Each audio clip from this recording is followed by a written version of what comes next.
George Kilpatrick Inspiration for the Nation, celebrating people that we feel good about. Now, you know that the soundtrack of your life includes our next guest and the group that he represents: Car Wash, Wishing on a Star, Love Don't Live Here Anymore, I Want to Get Next to You, among many others. I'm so pleased to be joined with the founding member of the iconic R&B group, Royce. Kenny Copeland is here to take us back through the soul, the funk, and the legacy that shaped an era. We're also joined by Reggie Seigler because coming up on August, what's the date, Reggie? August 30th. August 30th, it's the FunkFest Jams 2K25. That's correct. And we're really excited that Kenny Copeland and Royce is here to help us to really break it down and share some real behind the scenes experiences. Now, first of all, let's start with the band's founding in LA between Watts and Inglewood, California. Talk to me. Yeah, we all grew up in South Central LA. Most of us went to the same high school, which was Washington High School. And we actually started in junior high school. Me and the drummer and one of the other members started in junior high school. And then we moved up to, the high school area, and we just started the band slowly but surely. And we just started adding members until we got up to an 8-piece band. And at that time, we had several different names, Total Concept Unlimited, Magic Wand. I mean, I can go on and on and on, but we stuck with Total TCU, we called it, Total Concept Unlimited.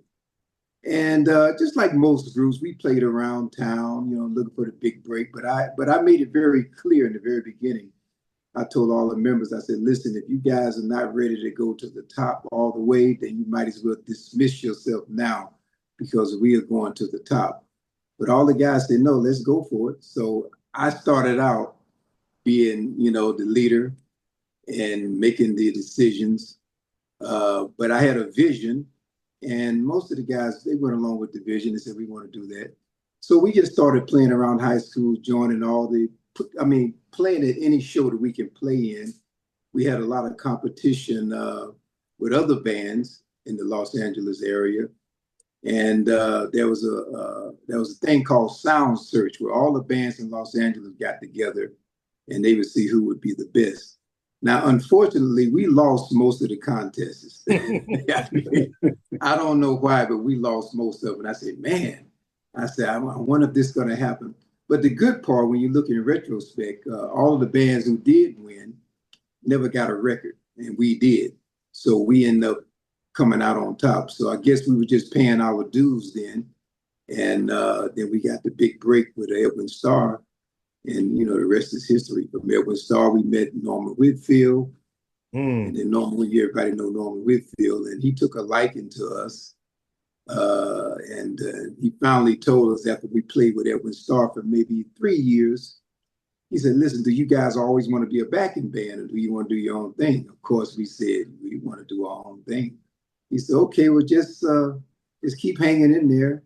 He invited us to studios, and as he was doing the Temptations, and let us play on some of the recordings. So he took a liking to us, and I give him all the credit to really getting Rolls-Royce their first break. And what's interesting to me is, and maybe it's just me, but you're a group based in LA, right? Or started in LA. And most of the time you hear they're from Philly, from Detroit, from Cleveland, from other parts of the country. Was it unique to get an actual LA-based band to come on? It was fairly unique. There's a lot of musicians here. A lot of musicians that we had to choose from. And I played in every band that existed, from the police band to the marching band to the high school orchestra band. Even my mother and father said, man, you running yourself thin. You playing with everybody, after hours band. But I had a vision back then, and I knew exactly what I wanted to do.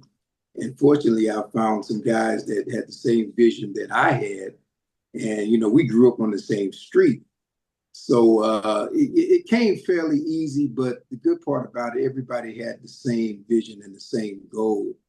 So that's when we started adding people. And, you know, James Brown was our idol. We tried to play all of his stuff, and Earth, Wind, and Fire. I do believe, I told Cool once, Cool in the Game, I said, man, we used to play you guys stuff better than you guys. He told him, because we were some Cool in the Game fanatics, you know.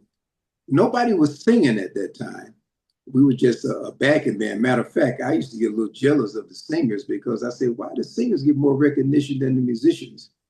And they said, that's just the way it is. Because Cool in the Game, they would play their music with the horns as if somebody was singing. That's why we took a liking to them.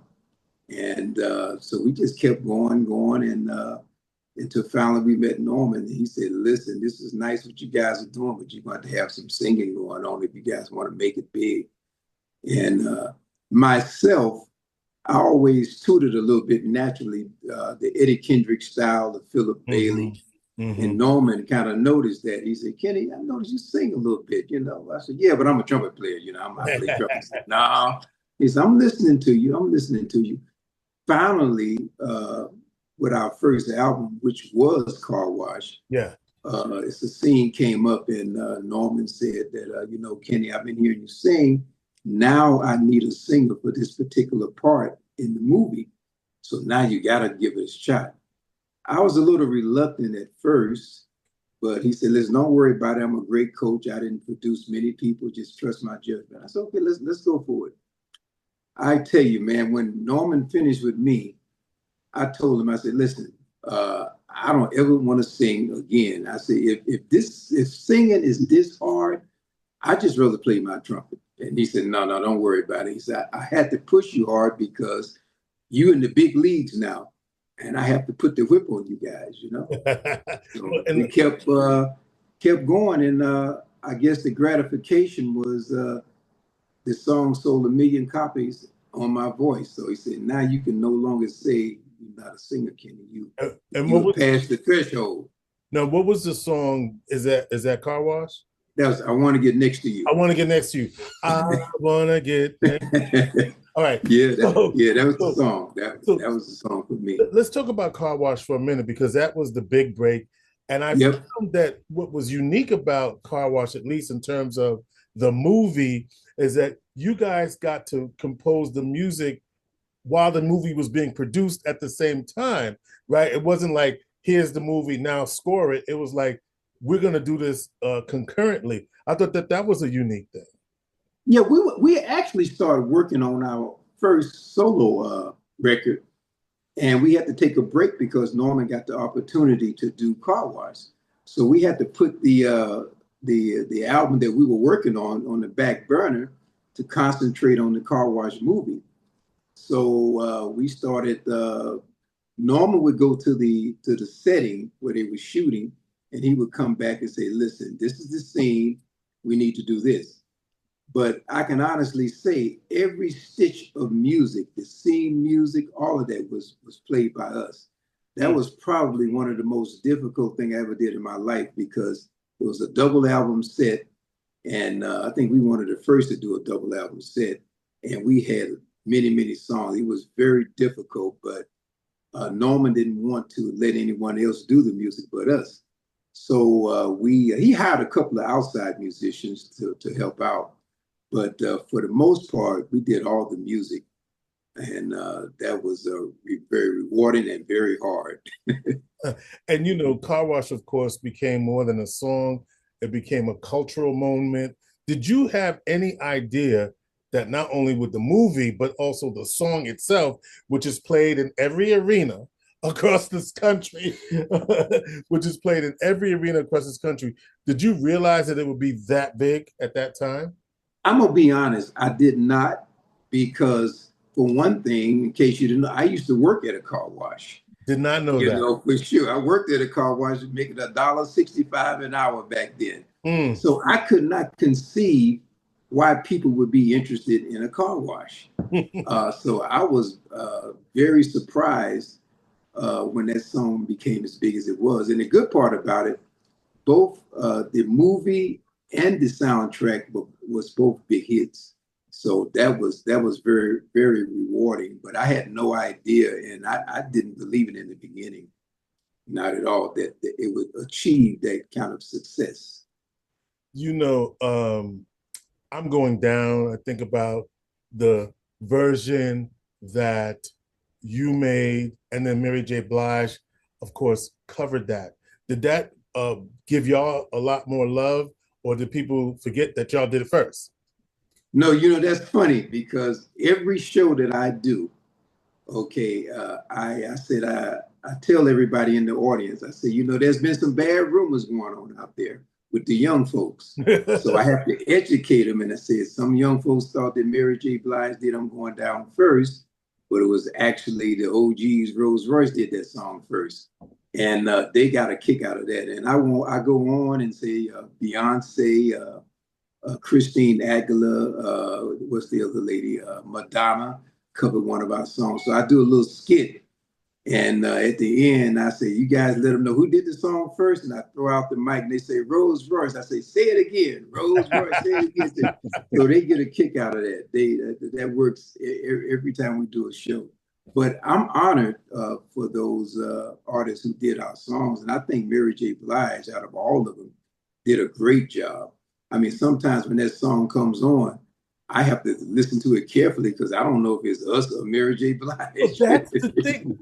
You're absolutely right, because before this interview, I went back to listen to it. I was like, wait a minute, Rose, because it's very similar, right? Oh, I tip my hat to her because she stuck with the melody. Yes. And she kept it, and that's one of the biggest songs of her show when she goes out. And like I said, I've never met her, but if I ever meet her, I'm just gonna tell her that she did a great job on that song. She really, really did.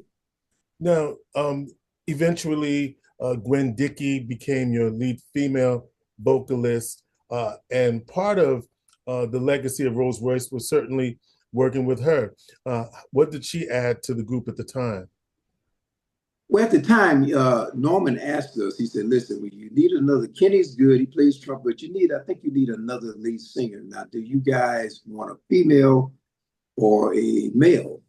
So we looked around, we were young back then, 19, 20, 21 years old. I said, hey, well, we got 8 guys already, so let's throw in a female. So that's how Gwen came about. So we did a national thing about looking for a girl all over the United States. And Joe Harris, the lead singer of Undisputed Truth, he actually found Gwen for us and brought her to, I think she lived in Biloxi, Mississippi, and they flew her out here. She met the band and we all took a liking to her. And that was the chemistry. So from that point on, Norman started working with the nucleus of people that he had.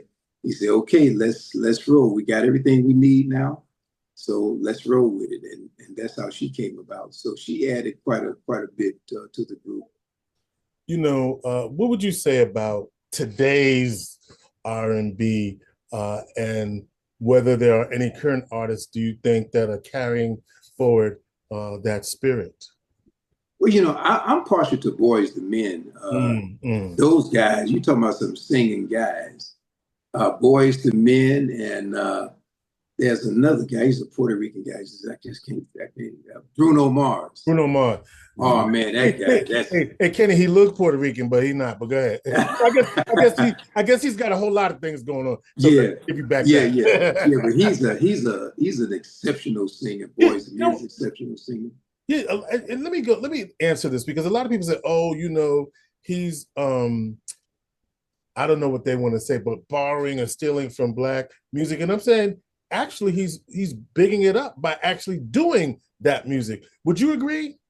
Exactly. I mean, you can't take nothing away from this guy, man. This guy's super talented. Yeah. And the bottom line is that I don't really care what nationality you are. If you can sing, you can sing. Simple as that. You know what I mean? He does this guy's phenomenal. Great job, as well as Boys to Men. They got a lot of guys out there. They got a Black Street, a couple of people. We doing I don't take nothing away from these guys. Jodeci, you know, I like Yeah. them. You know, all Mm. of these guys, man. I tip my hat to all of these guys, you know. Mm-hmm. What do you think? And Reg, I'm gonna get you in here before we close. And I just got caught up in listening to Kenny's stories. By the way, we're talking to Kenny Copeland, one of the founding members of Rolls Royce, and it's interesting. You got your name because you wanted. I read that that it was about being the premier group, and it was also themed with the car wash. So Rolls Royce, sort of a play on words. I understand that that's what occurred. Is that accurate, or was there more? Well, what happened, being that we had a female in the group, we wanted to have something that represents a female in the guys. So naturally came up with the Rose, R-O-S-E, and then we put it together, Rolls Royce. Some of the people for a long time thought it was the car company. And the car company did not take kindly with calling ourselves Rolls Royce because we used their emblem on the first. I saw that. Yes. And they told Warner Brothers, you got to take that off immediately. So Warner's took it off and put the rose instead of the car emblem. And that's how that came about. But they didn't take too kind of that in the beginning, you know, not at all. But that's how we came up with the name Rolls Royce. Lastly, what do you think keeps, well, it's not lastly, because I got to get Reds to get a word in about the whole day. But what do you think makes your music, Rolls Royce's music, timeless and continues to influence R&B, hip hop, and pop? What do you think it is? Because, you know, in playing the songs just before, it took me right back and there's not a beat missed. Well, you know, when we were recording those songs, Norman said, we want to do songs that's going to last forever. And something that can appeal to the young people, the older people. And then, you know, having him with the Temptations, Four Tops, and all those kind of people, we wanted to do classic stuff. And that's the way we were taught. And I think those songs came from there. Now, just to make a quick, long story short, Love Don't Live Anymore, the writer was going to give that song to Barbra Streisand. I take it, I'm sorry, it was Wishing on the Star. She's going to give it to Barbra Streisand. But Norman talked the writer out of that and gave it to us. And I'm glad she gave it to us. But that song was originally going to be meant for her.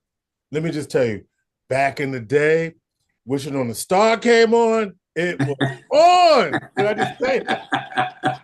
Baby, oh, yeah, man. There's a lot of love. Well, let me stop right there. Reg, I'm in trouble with Reggie.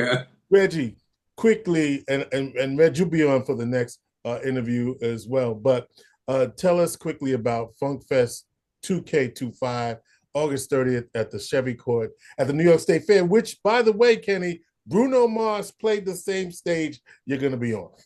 Wow. That's interesting. Yes. But before Bruno Mars became, well, he was upcoming and then, you know, took off. But my daughters took me to see him. Reg, give us the lineup for FunkFest 2K25 before we go to just piggyback on that quickly as well. Justin Bieber was on that stage, the Mumford Brothers, and a whole lot of others, Earth, Wind, and Fire. But this year, Jams 2K25, we've been doing this since 2014. We got a great lineup this year. We got David Banks, who's formerly of Enchantment.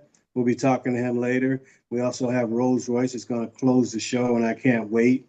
We got a few lineups of regionals. We got C-Jack Run, Blues. We got Blues on the stage this year, which is the first in a long time, with Stevie Wolf. UAD is going to open up for Enchantment. And, you know, as you know, UAD is a singing, stepping type group. And then we have the Blacklights that will open up for Rolls Royce, another horn band. That makes it flow well because, you know, you move from one style to the next. So we're looking forward to it. It's August 30th at Chevy Court. Shows start at noon. The big acts hit towards the evening. It's a great day. And Kenny Copeland, thank you for your generosity of time today. and we look forward to seeing you because we're wishing on a star. I don't live here anymore. I'm going down to the car wash. Did I just put it all together for you? Absolutely. My pleasure, man. My pleasure. And quickly, Kenny, do you have any other projects that you're working on right now? Yeah, what it is, we have incorporated ourselves with some of the younger writers and to try to do something a little different and to add a little of the young people in there and as well as what I do to combine everything. So you want to get the best. I think we're going to get the best of both worlds. And I deal with people who's respectful of artists and songs who came before them. So that's what we're doing right now. And it's a slow process because you do something, you live with it, you like it, and you do it again. I learned this from Dr. Dre. I used to work with him for a little bit. I don't care how long something takes. Don't let it out the oven until it's cooked. You know what I mean? That's his philosophy. All right. Kenny Copeland, founding member of Royce, coming to the Great New York State Fair August 30th as part of the Jams FunkFest 2K25 here in the Q's. And we're looking forward to seeing you, Kenneth. What a pleasure it was to meet you. Thank you for the timeless music that you've given us. And we will continue to wish on a star. My pleasure. My pleasure. Yeah, thank you. For the nation.